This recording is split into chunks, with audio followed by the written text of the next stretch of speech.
Durablement Vôtre, l'entretien quotidien avec des femmes et des hommes de Lorraine et d'ailleurs, engagés dans une démarche de développement durable dans la sphère écologique, économique ou sociale. Lorsque parfois leur action se situe à l'intersection des trois sphères, elle ou il nous ouvre alors la voie d'un autre monde possible, vivant, viable et vivable. Durablement Vôtre, en partenariat avec les radios associatives de Lorraine. Aujourd'hui, nous évoquerons les monnaies locales, complémentaires et citoyennes qui fleurissent un peu partout en France. Au début, cela surprend d'apprendre que dans certaines villes, certains villages ou cantons accourt une monnaie que l'on ne trouve qu'ici et qui, sans se substituer à l'euro, réactive l'économie locale. À bien y réfléchir, et parce qu'elle permet d'introduire l'éthique dans les transactions, une monnaie locale peut être un formidable outil de développement qui donne ou redonne du sens à l'économie. En tout cas, qui évite sa financiarisation pour être réellement au service de la population. Vincent Zuanella, bonjour. Bonjour Eric. Merci de me recevoir chez vous, à Épinal, dans les Vosges, où vous êtes animateur du groupe de réflexion d'Épinal sur la monnaie locale, au sein du comité d'animation de l'association Épinal en transition. Il y a donc un projet de monnaie locale dans les Vosges, Vincent Zuanella ? Oui, tout à fait. Donc, pour être plus exact, c'est une monnaie locale complémentaire et citoyenne. Donc, voilà, cet entretien, il s'agira d'expliquer ce que c'est. Il faut savoir qu'il y en a aujourd'hui à peu près une soixantaine en France, voilà. Et donc, il y a un projet qui est en cours dans les Vosges et qui est porté par un collectif jusqu'ici informel, mais bientôt par une association qui va se constituer. Et le projet est né au sein de l'association Épinal en transition ? Oui, voilà, c'était 3-4 personnes qui ont eu cette idée-là, si je me souviens bien, à la sortie d'un film où ça parlait de monnaie locale. C'était déjà il y a 2 ans, et puis le projet est revenu il y a 1 année. Et voilà, depuis maintenant, ça s'est étendu, c'est d'autres associations et citoyens qui y participent. Et pour nos auditrices et auditeurs qui ne connaissent pas encore les monnaies locales, que l'on appelle également monnaie locale complémentaire et citoyenne, voici l'explication. Les monnaies complémentaires sont des moyens de paiement mis en circulation en complément de la monnaie nationale. Elles sont émises et gérées par les citoyens eux-mêmes regroupés en associations. La monnaie s'échange au sein de l'association au taux de 1 pour 1. Une unité de monnaie égale 1 euro. Son cours reste fixe. Aucune thésaurisation n'est possible. On ne peut pas l'accumuler pour en tirer profit. Aucune spéculation non plus. Et l'épargne en monnaie complémentaire n'est pas rémunérée. Certaines de ces monnaies complémentaires sont même fondables. Elles perdent de leur valeur si on ne les réutilise pas avant un certain temps. L'objectif de ces monnaies est social, environnemental, local ou encore régional. Tous porteurs d'humanité et du sens que les monnaies conventionnelles n'incarnent plus. Extrait d'une émission Futur Mag diffusée sur Arte le 11 octobre 2014. Revenons sur le principe des monnaies locales complémentaires et citoyennes en commençant par rappeler qu'elles sont parfaitement légales et qu'il en existe, vous le disiez à l'instant, déjà une soixantaine en France, Vincent Zuanella. Oui, alors c'est un phénomène qui a déjà une bonne quinzaine d'années. Les premières expérimentations aujourd'hui commencent à déjà avoir un peu de bouteille, donc c'est un principe qui a fait ses preuves. Alors qu'est-ce que c'est qu'une monnaie locale complémentaire et citoyenne ? Déjà, je peux commencer par expliquer que c'est avant tout de la monnaie. Voilà, c'est du liquide sous forme de billets, ou des fois il y a aussi cette option de monnaie numérique. Donc c'est une monnaie qui donc est encadrée par la loi aujourd'hui, qui est tout à fait légale. Et le principe de cette monnaie, c'est qu'elle n'est valable qu'au sein d'un réseau très basé sur un territoire, un réseau donc d'entreprises, de services, de citoyens, de commerçants, de municipalités. Oui, il faut que les gens jouent le jeu. Il faut que les gens acceptent cette monnaie. Tout à fait. Voilà, c'est même la clé de la réussite. Donc cette monnaie n'est valable que sur un réseau, dans un territoire donné. Et son principal intérêt, c'est qu'elle ne sort pas de ce réseau, de ce territoire. Donc on sait que lorsqu'on dépense cette monnaie chez un commerçant dans une entreprise ou en tant que commerçant chez un fournisseur, cette monnaie restera dans le réseau. Donc c'est une manière d'encourager le commerce et l'économie locale. Donc comment ça se passe plus exactement ? Eh bien, c'est-à-dire que moi, comme consommateur, je vais aller échanger mes euros contre des billets de monnaie locale dans un comptoir de change.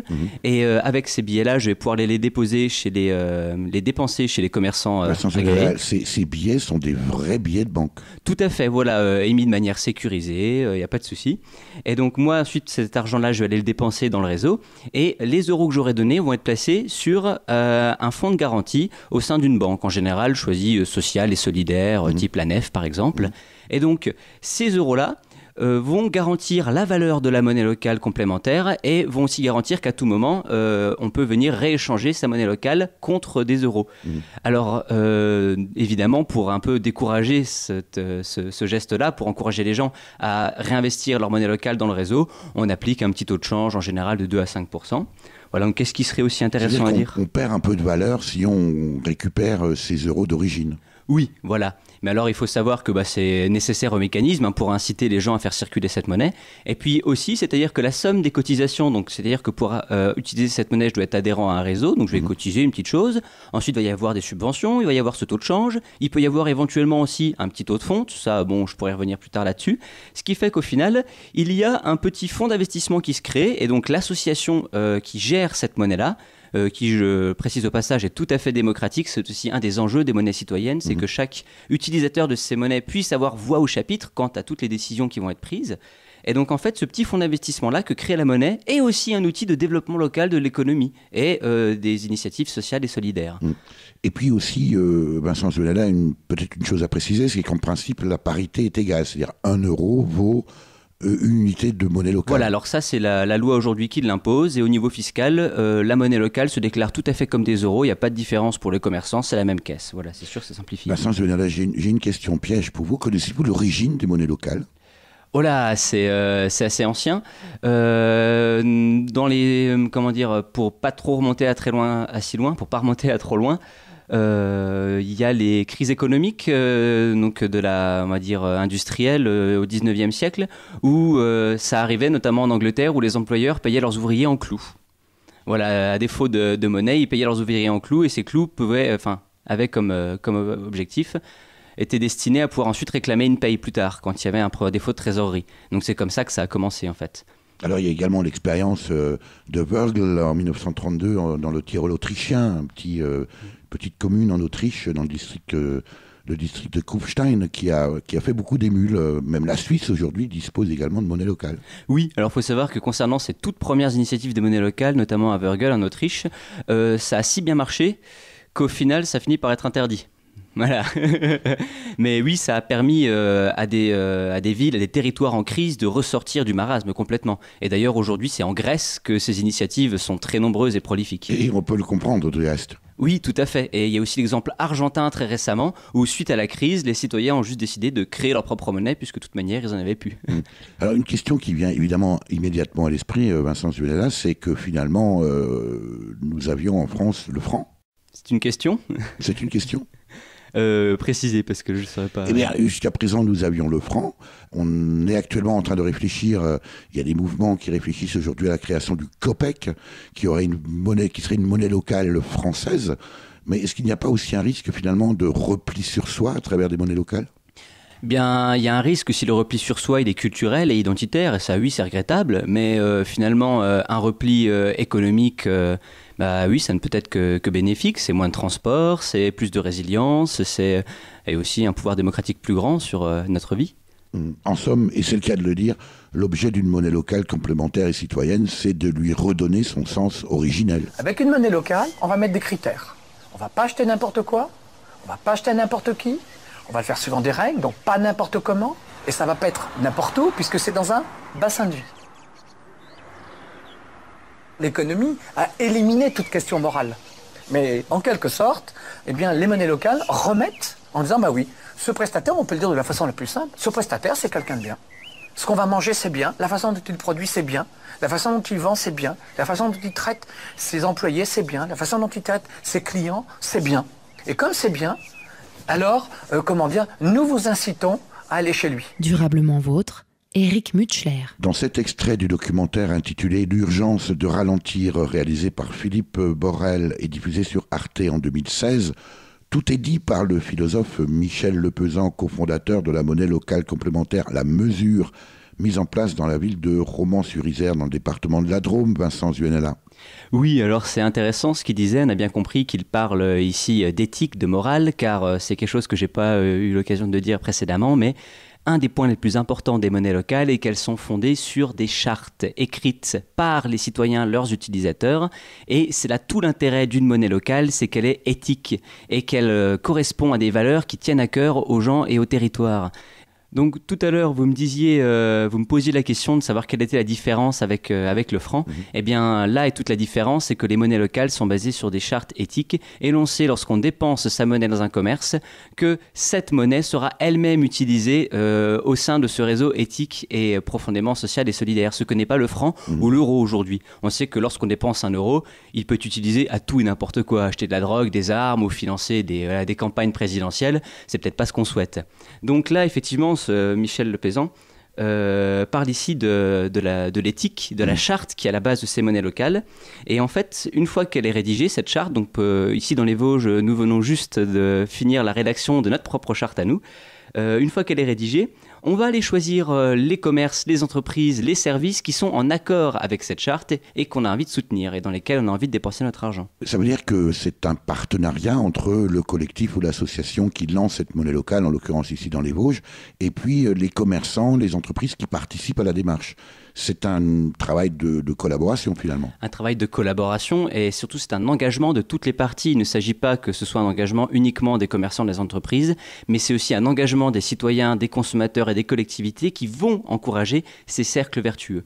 Donc dans ces chartes, on trouve toujours des mentions liées à la protection de l'environnement, de la nature. Les monnaies locales complémentaires se veulent les plus écologiques possibles, donc à travers la réduction des déchets, le recyclage, l'agriculture biologique et soutenable, moins de transport. Mais il y a aussi une notion de respect de l'humain, et là c'est essentiel, de commerce équitable, d'échelle des salaires, de conditions de travail, de lutte contre les discriminations par exemple, et aussi de gouvernance démocratique, car les monnaies locales sont un formidable outil de reprise en main du pouvoir politique par les citoyens. Et évidemment, il y a cette notion de relocalisation de l'économie qui n'est pas non plus neutre en termes politiques. Qui est-ce qui participe aujourd'hui, Vincent Zuenella, à ce collectif dans les Vosges ? À l'origine, donc, il y a les villes en transition. Il y en a plusieurs dans les Vosges. Nous noterons les Coteaux de Plombières en transition, Épinal en transition, Déodacie en transition et d'autres. Mais il y avait aussi les Colibris, il y avait CCFD Terre Solidaire et puis, c'est 2 têtes là. Et puis bien évidemment aussi des citoyens sans étiquette, sans association. Donc c'était un collectif informel et aujourd'hui nous nous apprêtons à nous constituer en association. Voilà. La question qu'on peut se poser, les néophytes qui découvrent l'existence des monnaies locales complémentaires et citoyennes, Vincent Zuenella, c'est la garantie du billet. Qui est-ce qui édite très matériellement, très concrètement ces billets ? C'est une banque. Voilà, la loi oblige aujourd'hui les créateurs et initiateurs de monnaies locales complémentaires à passer par des établissements financiers pour émettre leurs billets. Donc là, c'est mis de manière tout à fait sécurisée par des banques et puis des imprimeries spécialisées. Alors elles portent un peu toutes des noms très, très singuliers et souvent très attachés au local. Strasbourg, par exemple, a son Stuck depuis peu longtemps. Vous avez déjà une idée aujourd'hui dans les Vosges du nom que pourrait prendre cette monnaie locale, Vincent Zuenella ? Du tout. Il y a bien eu des propositions, mais là, c'était en discussion de savoir si on n'allait pas justement proposer à la population du territoire des Vosges de proposer eux-mêmes leur propre nom. Ce serait un moyen pour les gens de s'approprier le projet, d'en entendre parler. Voilà, ce serait aussi un outil de communication pour nous. Puis au final, c'est plus intéressant si tout le monde s'approprie le projet. Néanmoins, tu as des pistes déjà, des noms qui sont sortis, intéressants, rigolos ? Oh, j'avais entendu la goyotte, qui en vosgien signifie l'économie. On avait parlé évidemment de la brimbelle, d'autres choses comme ça, voilà. Bon, c'est pas le plus essentiel. Bien sûr. Est-ce qu'il y a des billets de banque, de la petite monnaie ? Et puis vous disiez aussi que ça peut prendre la forme d'une monnaie numérique. Numérique. Voilà, c'est ça. Notamment le Sol Violette à Toulouse, qui est une des plus anciennes en France, a pris cette option-là. Voilà, payé par petite carte à puce, c'est le même principe. C'est une espèce de carte bancaire finalement. C'est ça, voilà. Donc pour continuer sur la charte, j'insiste sur le fait qu'il y a justement une différence avec le fait de dépenser ces euros dans le circuit court. On pose souvent la question, ah bah oui mais moi je consomme déjà local, écolo, éthique, pourquoi est-ce que j'utiliserais une monnaie locale ? Eh bien tout simplement parce que cette monnaie locale, vous savez où elle va aller. Voilà, et c'est aussi une manière de laver en quelque sorte les euros, de les prendre, de les placer sur un compte en banque. Ça, c'est pas forcément une bonne idée, Vincent Duhamel, de laver les euros sales à travers des monnaies locales, non ? Ah, c'est pas du blanchiment d'argent, comprenez-moi bien, c'est une manière d'immobiliser, de neutraliser ces euros qui pourraient servir à tout et n'importe quoi, de les mettre sur un compte en banque et... grâce à cette charte, on sait que ces euros seront eux-mêmes destinés à soutenir des projets locaux, éthiques et solidaires. D'autant que dans notre quête de sens, on se trompe parfois de direction. Barman, un verre et vite, s'il te plaît. Je suis pressé. Il y en a trop qui disent qu'ils ont faim mais ils ont soif. Avec une paille, s'il vous plaît. Merci. Et c'est le premier jus que j'ai vu et je t'assure que ça m'a plu. Ce pur plan, ce truc blanc, coule du sang de ma gratuit. Jusqu'à ces putains de biscuits que j'ai vus à la télé. Elle m'a dit que ça se payait. Ça se cueillait pas, ça se ramassait pas. Par terre, sous peine de sécher. Des gens en avaient tant qu'ils pouvaient pêcher. Des cachalots dans leur bouche. Et puis, moi, j'ai roulé en Porsche. Porter des sapes chères sur le torse. Après, bof. Le lait coule, ça sèche. Et si t'es pas assez solide, t'es HS, c'est le lait. Et c'est lait.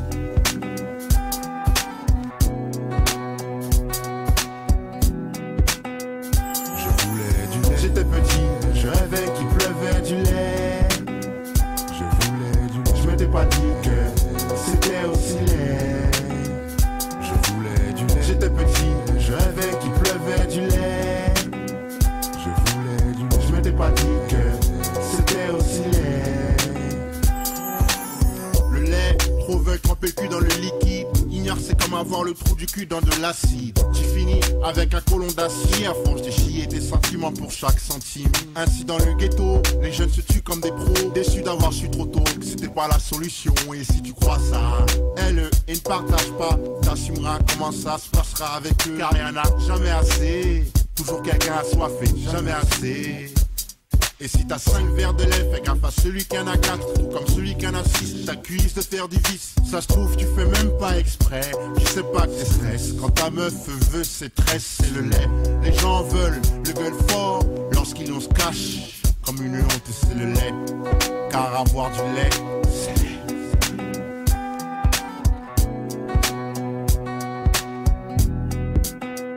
Je voulais du lait. J'étais petit, je rêvais qu'il pleuvait du lait. Je m'étais pas dit que c'était aussi laid. Je voulais du lait. J'étais petit, je rêvais qu'il pleuvait du lait. Je voulais du lait. Je m'étais pas dit que c'était aussi laid. Je voulais du lait. J'étais petit, je rêvais qu'il pleuvait du lait. Je voulais du lait. Je m'étais pas dit que c'était aussi laid. Durablement vôtre, Éric Mutschler.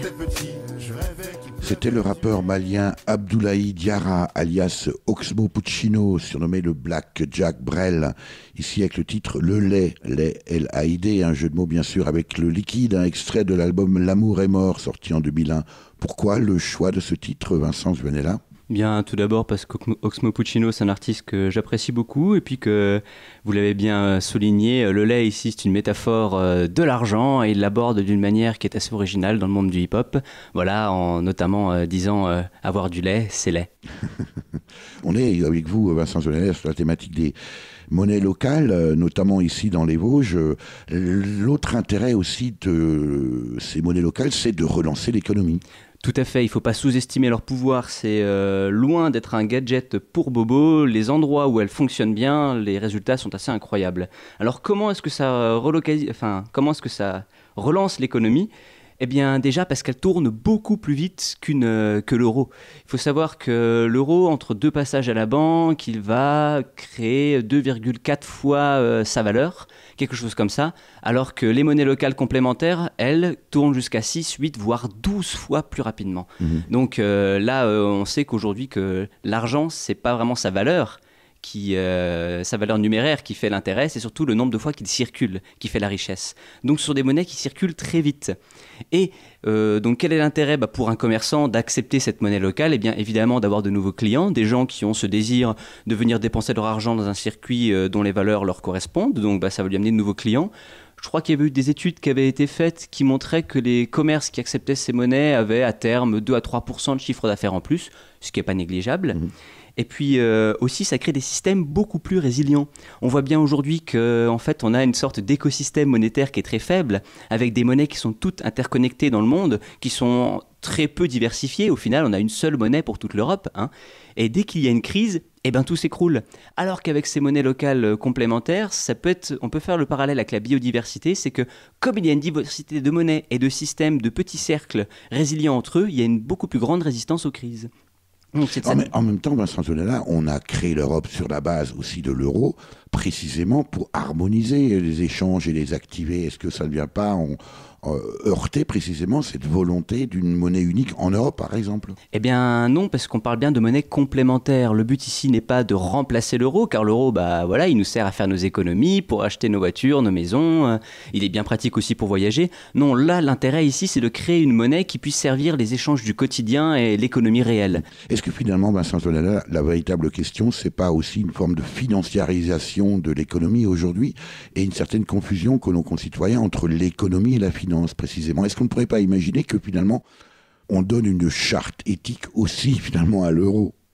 Ce serait l'idéal, évidemment, mais bon, en attendant que ça se fasse, rien ne nous empêche, nous, de créer nos petites monnaies et de devancer ces grands projets.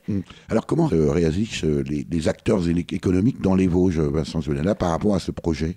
Pour l'instant, il est encore un peu prématuré d'en parler, mais je peux déjà dire que dans le réseau, nous sommes déjà plus de 400 ou 600 membres prêts à lancer cette monnaie. Et parmi nous, il y a des commerçants, des gens qui ont des auto-entreprises et qui sont très intéressés par ce système-là. On a des élus qui sont aussi tout à fait intéressés, évidemment des consommateurs prêts à l'utiliser. Ça se dessine bien.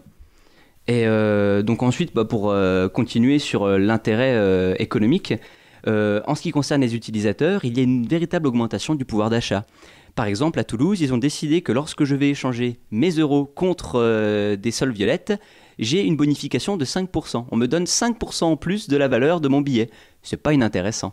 Rémunéré par quel moyen? Eh bien, sur le fameux taux de change dont je parlais tout à l'heure, lorsqu'on va rendre sa monnaie locale pour récupérer des euros, il y a justement à Toulouse 5% qui repartent. Donc ça s'autofinance de cette manière-là, en fait. Et puis j'imagine aussi qu'un commerçant que vous payez en monnaie locale peut, lui, néanmoins, soit vous rendre la monnaie en euros, soit en monnaie locale. Alors ça, c'est valable pour les centimes, mais alors j'ai un petit doute sur cette question-là, je ne vais pas trop m'avancer, mais il semble que si on paye en monnaie locale, non, la monnaie est rendue en centimes et en monnaie locale si possible, voilà.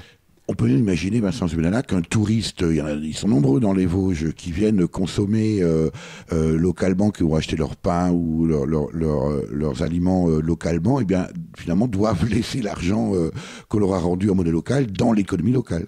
Oui, ce serait intéressant ça de réussir à toucher ce public-là, oui, de les inciter à venir changer dans les bureaux de change leurs euros ou monnaie mondiale, voilà, ce serait pourquoi pas. Autre chose que j'aurais à dire aussi concernant l'intérêt économique de la chose, c'est qu'on accompagne les commerçants, entreprises, membres de ce réseau-là, nous en tant que association initiatrice, à se fournir aussi localement. C'est sûr qu'on peut rencontrer justement la difficulté pour certains commerçants, notamment libraires, pharmaciens, à se fournir localement. Certains disent moi non, j'ai pas de fournisseurs locaux, c'est un peu compliqué.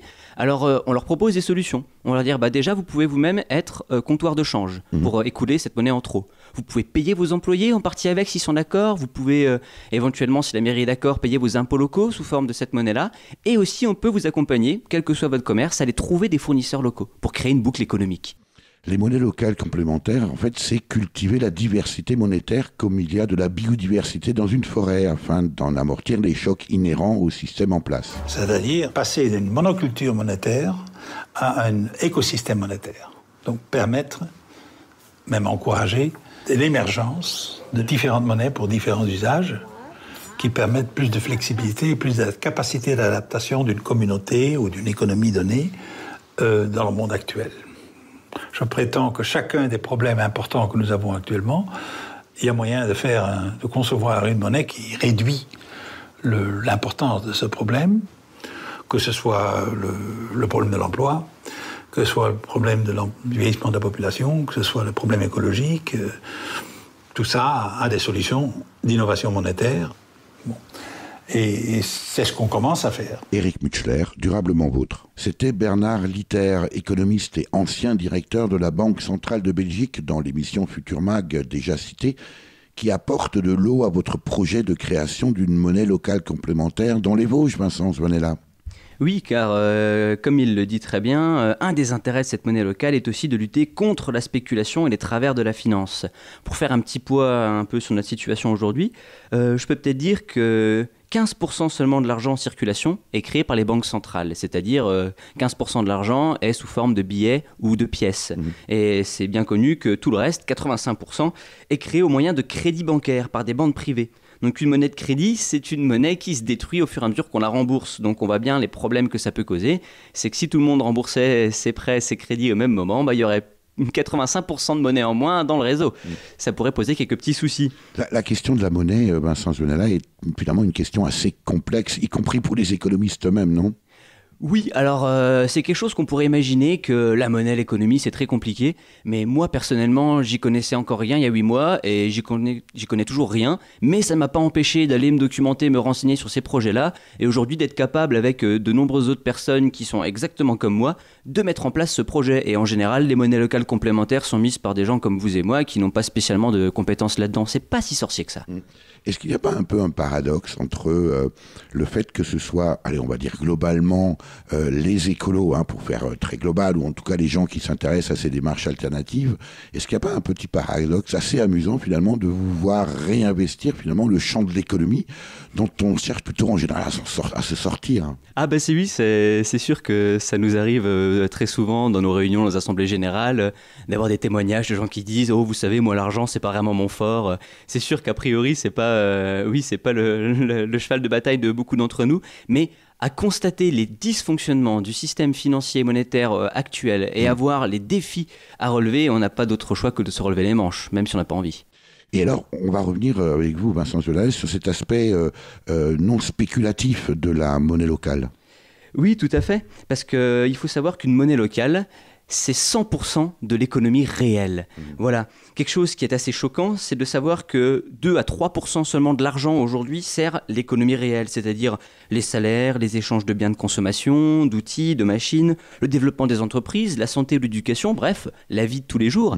2 à 3% seulement sert l'économie réelle. Tout le reste s'effectue sur les marchés financiers. Tout le reste des transactions monétaires, 97%, sert à jouer à des prix à la hausse ou à la baisse. Ça pose question quand même. C'est ce que Joseph Stiglitz, prix Nobel d'économie, dénonce en disant qu'aujourd'hui, les bourses sont devenues des casinos géants. On a même du mal à le croire. Bah oui, c'est assez fou. Et alors l'intérêt de ces monnaies locales, c'est que 100% de ces monnaies servent l'économie réelle. Elles ne peuvent pas être thésaurisées, c'est-à-dire placées sur un compte en banque. On ne peut pas spéculer avec, on ne peut pas jouer sur les marchés financiers, c'est pour les échanges du quotidien. C'est qu'effectivement, on nous a déjà posé la question, bah oui, mais alors moi, quand j'ai posé mes euros donc dans ce compte en banque, là, qu'est-ce qu'ils deviennent ? Alors, ils ne sont pas immobilisés, ces euros, c'est vrai, mais c'est une banque, je l'ai déjà dit, sociale, solidaire, choisie pour ses valeurs, et surtout, l'utilisation que cette banque fera de nos euros doit répondre à la charte qui a été établie par cette association. Et les projets qui vont être financés avec ces euros sont sous le contrôle de cette association de gestion. C'est là aussi que c'est intéressant, c'est qu'il y a un dédoublement de la monnaie. Pour 1 euro que je place sur ce compte en banque, il va être servi, on va s'en servir pour développer des initiatives locales et vertueuses, et en même temps, je vais récupérer une unité de monnaie citoyenne qui va me servir à encourager un réseau local. Donc on voit qu'il y a un dédoublement de la monnaie, c'est assez magique. Vous en parlez avec énormément d'enthousiasme, Vincent Zwanella. Ça doit être assez excitant non, de mettre en place un tel projet ici dans les Vosges. Bah oui, surtout qu'en fait ça part de rien. Et on aura l'occasion peut-être d'en parler tout à l'heure, mais ce qui est surtout enthousiasmant, c'est l'expérience collective. Et c'est la reprise en main d'un pouvoir qui ne nous était pas donné. C'est ça qui est chouette. Est-ce qu'en même temps, nos concitoyens, Vincent Zwanella, ne sont pas un peu réticents à ce genre de démarche? On aime bien aujourd'hui, bien tout simplement, précisément, aller payer avec sa carte bancaire dans n'importe quel supermarché. Est-ce que ça ne nécessite pas une remise en question qui dérange peut-être certains de nos concitoyens? Bah si, bien sûr. Déjà, c'est une question qui n'est pas facile à saisir. Il va falloir pas mal l'expliquer. Même nous... Ça ne nous empêche pas de nous poser beaucoup de questions, malgré le fait qu'on soit intéressé. Donc c'est sûr qu'il va falloir expliquer. Et puis, comme dans toute nouveauté, il y a des gens que ça va déranger, qui vont pas être prêts à faire le pas, qui vont avoir peur. Bah oui, mais bon, voilà, c'est un travail de longue haleine. Alors si je suis intéressé par ce projet de monnaie locale complémentaire et citoyenne dans les Vosges, comment je fais, Vincent Zuanella ? Oh, eh bien, il faut aller voir donc sur le site dédié à ce projet-là, donc monnaie-locale-vosges.fr, avec toutes les informations, et notamment rejoindre un groupe de réflexion. Donc on en a 7 aujourd'hui sur le territoire. Il y en a à Charmes, en Déodacie, à Épinal, dans les Hauts-de-Vosges du Sud, dans l'Ouest vosgien, Remiremont et la Vosges. Rejoignez-nous. Ces groupes de réflexion sont, j'imagine, ouverts à tous, à toutes et à tous. Tout à fait, voilà. Et ils ont pour objectif ensuite de devenir des petits collèges de gestion de cette monnaie-là. Voilà, c'est l'embryon de cette structure citoyenne que nous voulons mettre en place. Si je vous comprends bien, Vincent Zuanella, une monnaie locale complémentaire, c'est un peu la réponse citoyenne à la dérive du système. Ce qui mobilise autant de gens autour de ça, je pense que c'est qu'on propose un moyen d'action concret tous les jours pour les préoccupations des gens. On n'attend pas la réponse, on n'attend pas que la réponse vienne d'en haut pour, par exemple, lutter contre le réchauffement climatique, pour défendre le commerce de proximité, pour participer à la sauvegarde de la langue basque qui est aujourd'hui encore en voie de disparition. Qu'est-ce qu'on fait ? On constate tout ça, on est préoccupé par ce genre de questions individuellement et on attend que les réponses tombent ou on se mobilise nous-mêmes. Nous, on a vraiment une solution concrète dont on a montré aujourd'hui qu'elle marche à petite échelle, mais ça marche. Donc les gens, ils disent si je peux participer, je participe. Durablement vôtre, Éric Mutschler. C'était Dante Edmé Sanjurjo, cofondateur de l'Eusko, la monnaie locale complémentaire créée le 31 janvier 2013 au Pays Basque français. Elle vous a bien aidé, Vincent Zuanella, cette émission Futur Mag diffusée sur Arte le 11 octobre 2014 pour préparer notre entretien et dont cet extrait, ce témoignage. Oh bah oui, je l'avoue, je vous l'ai déjà dit, moi je suis loin d'être un expert, je suis personne. Je suis juste un citoyen qui a fini par s'intéresser à ces questions-là avec d'autres.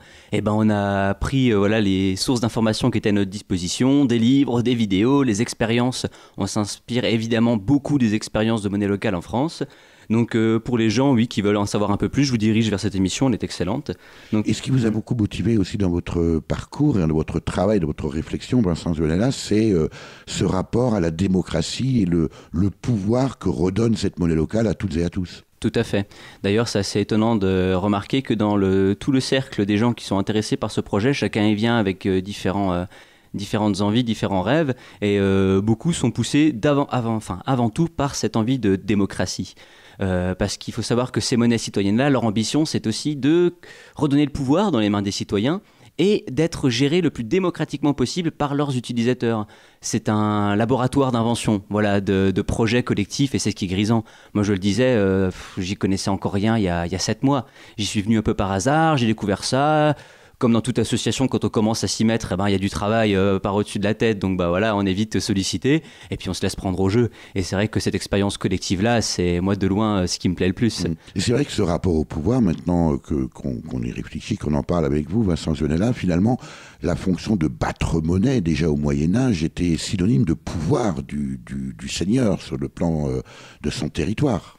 Tout à fait, ça a même longtemps été c'était longtemps été un privilège des gens qui avaient le pouvoir. Et aujourd'hui, c'est dire non. Voilà, la monnaie ne doit pas appartenir aux élites, on va dire aux grandes institutions. Non, la monnaie, elle est au service de l'économie réelle, elle est au service de l'humain. Et elle doit être réappropriée par les citoyens. Voilà, c'est tout l'objectif justement, c'est de reprendre dans nos mains un aspect essentiel de notre vie. Ça rappelle aussi l'origine quelque part des mutuelles, notamment des mutuelles d'assurance, dans leur origine, créées aussi dans cette dynamique finalement ou simplement de solidarité entre les partenaires et les participants à ces mutuelles. Ici, il s'agit tout à fait de parler de solidarité. Les monnaies citoyennes sont solidaires par essence. Un simple exemple, si on encourage le microcrédit par exemple, oui, voilà, tout à fait. On peut imaginer aussi redistribuer une certaine partie de ce fonds d'investissement sous forme d'aide sociale, notamment si c'est le département qui est partenaire. On pourrait imaginer augmenter le RSA par exemple. Oui, c'est une histoire de solidarité aussi au sein de ce réseau de commerçants d'entreprises. Alors, où en êtes-vous aujourd'hui dans les Vosges ? Quel est votre calendrier, Vincent Zuanella ? Et puis, combien de partenaires vous faut-il pour pouvoir lancer de façon crédible ce projet de monnaie locale et citoyenne dans les Vosges ? Alors, où on en est ? Eh bien, nous avons eu notre grand forum ouvert qui a lancé le projet, c'était en mai dernier, il me semble. Depuis, nous avons constitué donc ces groupes de réflexion dont je vous parlais, qui ont travaillé pendant 6 mois sur différents aspects techniques du lancement de cette monnaie. Nous avons très récemment eu notre première assemblée générale départementale le week-end dernier, où ont été décidés les statuts de la future association qui portera le projet. Alors, il ne s'agit pas de l'association qui va gérer la monnaie, mais de celle qui va le lancer. Voilà. Et nous avons décidé de la charte aussi, qui est très bien avancée, et de certaines stratégies de communication. Donc, c'est là où on en est. Il y a encore pas mal de travail à faire, notamment, comme vous le soulignez, aller chercher des partenaires. Donc, nous avons besoin... Je pense, là, je m'avance personnellement, de partenaires institutionnels, mais c'est encore une question qui est en débat. Tout le monde n'est pas d'accord avec ça.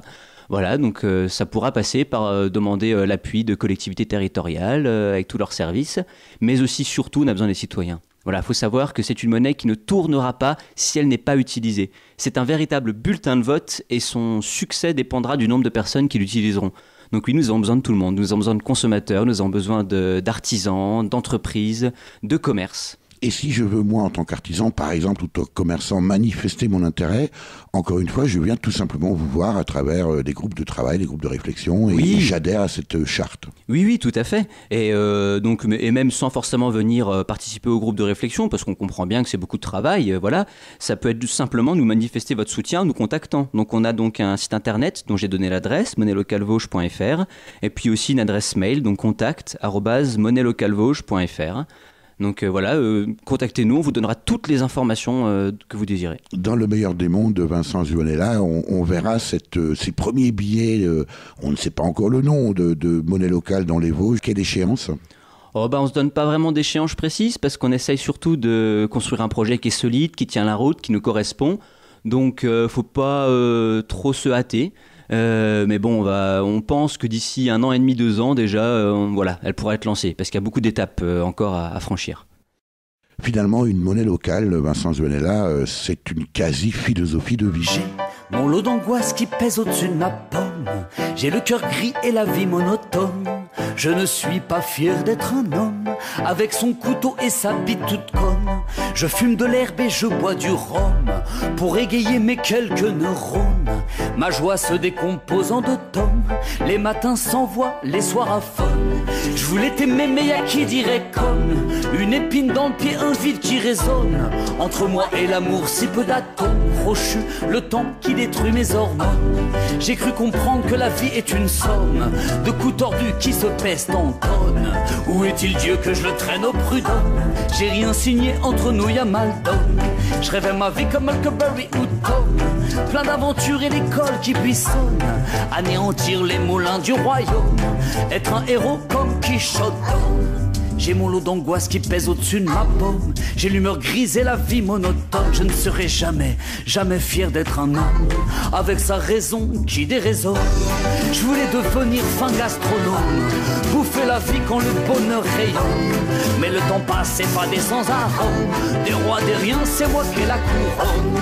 J'ai quitté l'école sans un diplôme, des profs déçus qui m'ont dit j'abandonne, des parents qui m'ont rêvé astronome pour me voir devenir Monsieur Personne. Tout est si plat comme sorti d'un sitcom. Je vis ma vie, y'a plus rien qui m'étonne. Je veux disparaître comme Gomorrhe et Sodome, face à ma dernière heure qui sonne. Fatigué du temps qui passe et ma somme, toujours l'impression que l'on me soupçonne. Je veux retourner dans mes rêves de monde, ne plus être un lion qui survit dans la faune. J'ai pas fini, écoute la fin du psaume d'un enfant des rues, enfant de la zone, qui agit en responsable autonome, noie son chagrin sur le magnétophone. Comme un pansement sur tous mes hématomes, je pose des pompes de mots sur l'hexagone.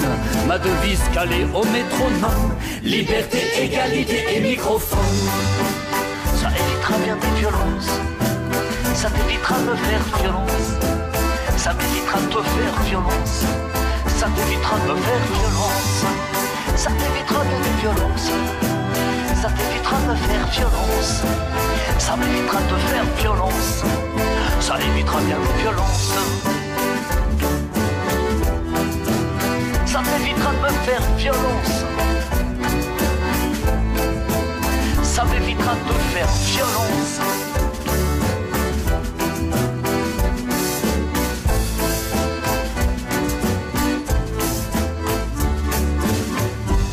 Durablement Vôtre, Éric Mutschler. Il parle un peu de vous, Vincent Zonella, ce titre Home du groupe Les Ogres de Barbac, paru sur l'album Vous m'emmerdez. Alors pardonnez-moi, hein, c'est le titre de l'album paru en Fantastique 2014. Album.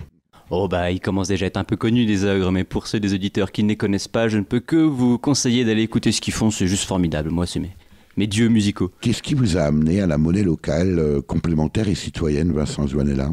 Oh bah c'est... j'ai toujours eu une sensibilité pas militante, mais j'ai toujours voulu me sentir utile. Voilà, depuis beaucoup d'années déjà, je donne un petit peu de mon temps à des associations qui me parlent. Moi je suis de sensibilité proche de la nature, de l'humain.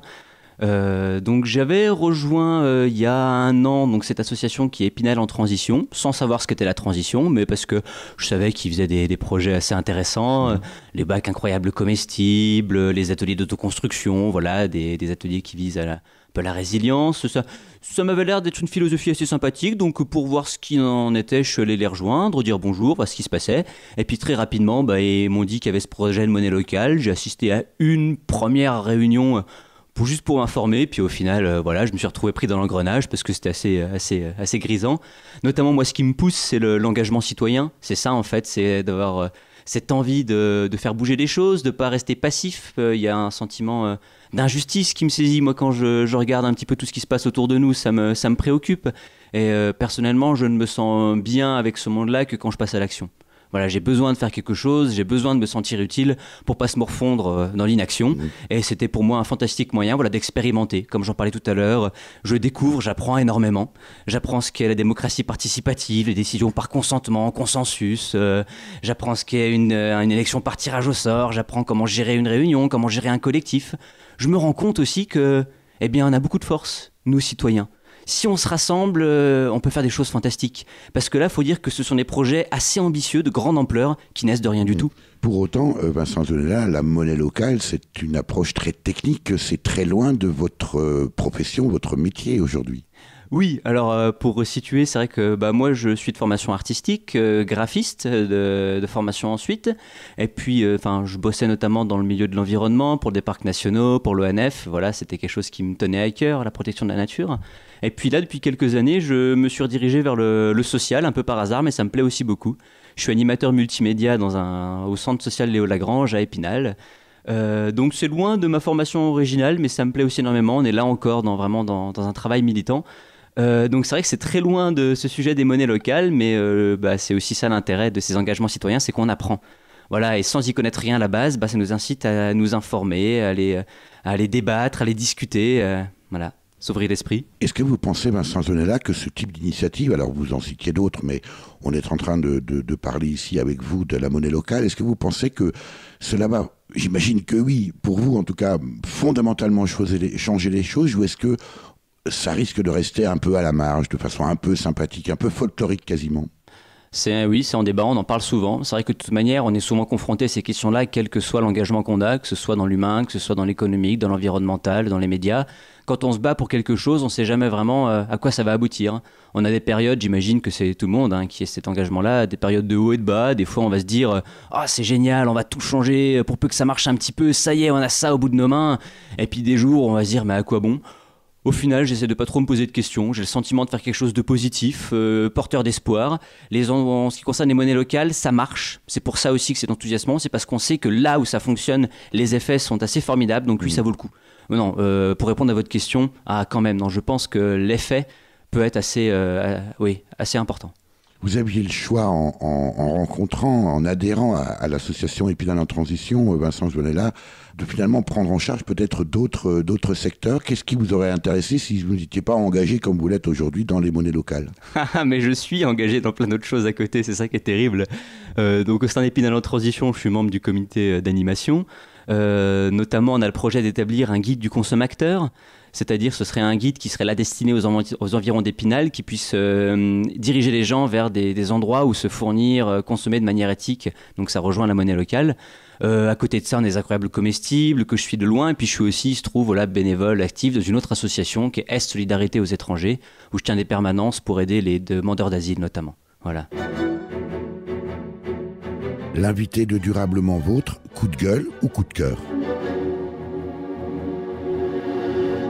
Vincent Zuanella, animateur du groupe de réflexion d'Épinal sur la monnaie locale au sein du comité d'animation de l'association Épinal en transition, c'est le moment de votre choix, on écoute. Tout un chacun est porteur de savoir beaucoup plus qu'il ne le croit et beaucoup plus que la société ne le sait.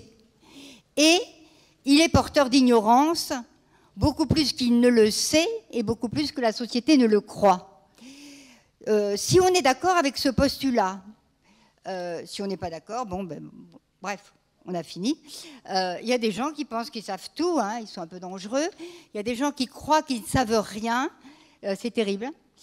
Alors si on est d'accord avec ce postulat, la proposition que nous faisons, c'est que chacun se constitue offreur et demandeur de savoir. Le propos de Claire Hébert-Suffren, docteur en psychosociologie et cofondatrice du réseau d'échange réciproque de savoir, le RERS, lors de la conférence débat intitulée « Le réseau des compétences de la médiation numérique » organisée par les rencontres des usages numériques et de l'Internet citoyen, les Réuniques en 2014, pour illustrer votre coup de cœur, Vincent Zuanella. Oui, alors en fait, j'avais le choix entre coup de gueule et coup de cœur. C'est quand même plus positif de partir sur un coup de cœur et de parler de choses, de choses enthousiastes. Je ne m'attendais pas à une autre démarche de votre part, Vincent Zuanella, quand on partage votre enthousiasme en tout cas pour la monnaie locale. Alors, ça m'a fait penser que quand je parle de monnaie locale aux gens autour de moi, souvent, les gens connaissent les SEL, les services d'échange locaux, qui sont un système où on échange du temps, en fait. Voilà, les services que l'on rend sont comptés en minutes, et donc c'est un autre système d'échange non marchand. Donc ça, les gens connaissent, mais par contre, ceux qu'on connaît moins, en termes d'échange, ce sont les réseaux d'échange réciproques de savoir.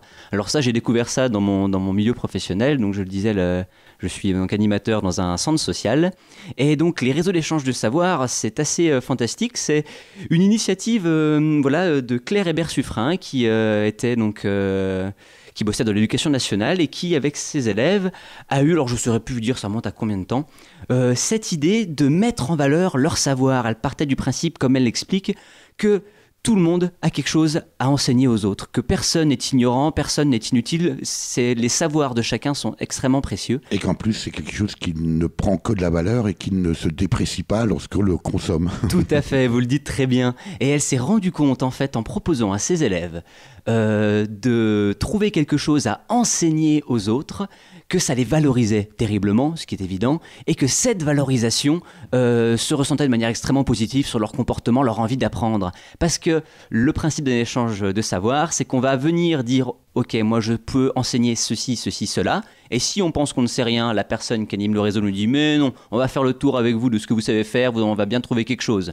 Et ensuite, on demande à apprendre quelque chose en échange. C'est aussi un excellent moyen d'accepter d'apprendre. Voilà. Donc, c'est le sel du savoir. C'est ça, voilà. Donc là, on est sur quelque chose qui est vraiment non marchand. C'est des formules vraiment basées sur le contact, la rencontre. C'est pas vraiment comme le sel, par exemple. C'est pas ok, j'ai besoin de tailler ma haie, venez le faire chez moi. Non, c'est plutôt j'aimerais bien apprendre à tailler une haie, venez me l'enseigner. Donc, eh bien, si ça vous intéresse, je vous incite à aller regarder donc sur le site des RERS. Donc c'est rers-asso.org. Donc là, vous aurez tous les réseaux qui existent à proximité de chez vous. Il y en a un notamment à Épinal, porté par le centre Léo Lagrange. Voilà, je vous incite à venir sur place nous rendre visite aussi, si ça vous intéresse. Donc je rappelle le principe, en fait, c'est que vous allez venir, on va vous accueillir, et puis on va voir avec vous ce que vous savez faire, et puis ensuite vous montrer toute l'offre qu'on a. Donc ça peut être très simple, hein. Ça peut être de savoir utiliser son téléphone portable, apprendre à passer un rond-point, enseigner quelques mots d'arabe, faire des macroudes, il y a de tout, hein. Moi j'ai donné des cours d'anglais pendant 5 séances, donc ça peut être pas mal d'investissement de temps, mais ça peut être aussi beaucoup plus léger, tout est possible. Vincent Zuanella, vous qui débordez d'énergie et d'enthousiasme, vous n'avez pas l'impression des fois d'être un peu un martien de notre société aujourd'hui morose et triste ? Non, des gens qui s'investissent, j'en connais plein. Faut pas désespérer. Il y a énormément de gens qui débordent d'énergie et d'envie de participer. Et puis bon, là, je peux paraître enthousiaste, mais je l'ai dit, hein, ça m'empêche pas d'avoir mes bas. Hein. C'est sûr que voilà, il y a des jours sans.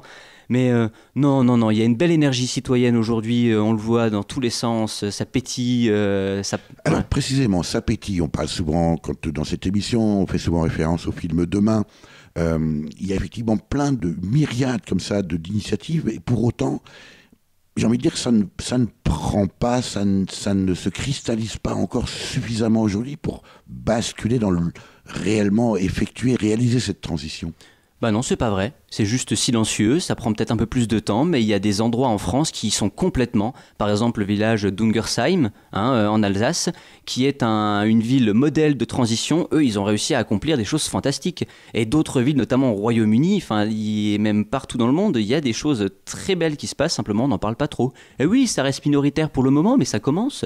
Et puis c'est sûr, c'est un travail qui est plus de fond qu'un travail spectaculaire.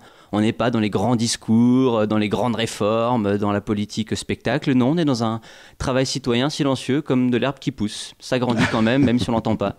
C'est très joli. Qu'est-ce qui manque aujourd'hui? Alors précisément, l'herbe a besoin de l'eau, de la terre, d'éléments nutritifs. Qu'est-ce qui manque aujourd'hui et qu'est-ce qui favorise? Quels sont les éléments qui font que l'herbe pousse, même silencieusement, Vincent Juanella?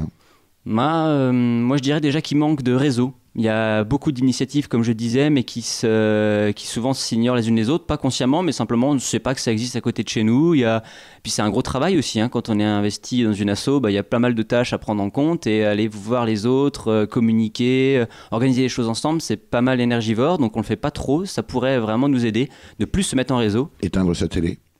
Ah bah oui, ça c'est sûr que oui, non, dès qu'on commence à donner de son temps, on n'a plus le temps pour ces bêtises-là. Mais non, ce qui fait que ça... Donc là, on va dire c'est un peu l'obstacle, il faudrait qu'on se mette plus en réseau, mais ce qui fait que ça pousse, déjà c'est la nécessité. De plus en plus aujourd'hui, on a beaucoup de gens ont la nécessité de trouver des solutions alternatives. Donc la nécessité faisant loi, on le fait. Merci Vincent Juanella pour cet entretien. Merci à vous Eric de vous intéresser à nos petits projets. Il n'y a pas de petits projets, vous le savez bien. Je rappelle que vous êtes l'animateur du groupe de réflexion d'Épinal sur la monnaie locale au sein du comité d'animation de l'association Épinal en transition. Et pour en savoir plus sur les monnaies locales, complémentaires et citoyennes, vous conseillez le livre de Frédéric Bosquet, Les monnaies citoyennes aux éditions Yves Michel.